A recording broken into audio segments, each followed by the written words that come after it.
राज्याला लवकरच नवीन राज्यपाल मिळण्याची शक्यता, रमेश बैस यांना मुदतवाढ मिळण्याची शक्यता कमी।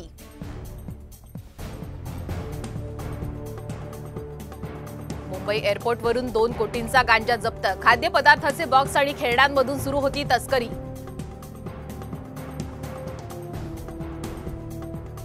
कोकणाला मुसळधार पावसाचा इशारा, सुरक्षेच्या कारणास्तव रत्नागिरी जिल्ह्यातील शाळा महाविद्यालयांना सुट्टी जाहीर।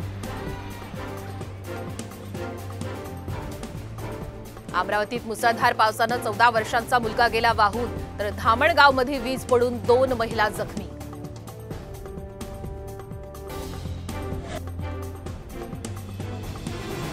मुंबई नाशिक महामार्गावर मोठी वाहतूक कोंडी, सलग 9 दिवसांपासून वाहतूक मंदावली।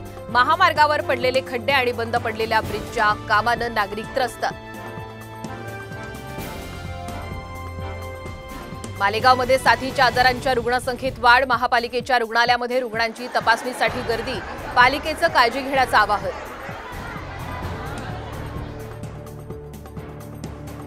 मराठवाड्यातील 877 प्रकल्पांमधील उपयुक्त पाणी साठा 13.10%वर, मध्यम आणि लघु प्रकल्पांची अवस्था अत्यंत बिकट।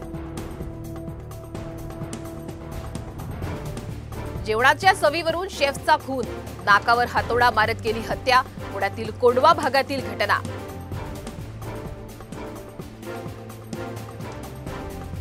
एक्सवर मोदींचे 10 कोटी फॉलोअर्स, 10 कोटींचा टप्पा पार करणारे मोदी हे जगातले पहिले नेते।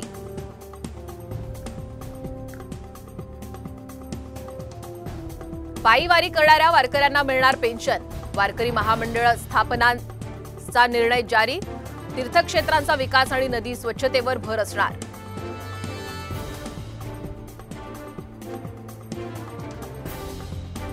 ज्ञानोबा माऊली आणि सोपान काकांचा बंधुभेट सोहळा पंढरपूरच्या सीमेवर संपन्न, नयनरम्य सोहळ्याचा क्षण डोळ्यात टिपण्यासाठी उसळला भाविकांचा जनसागर।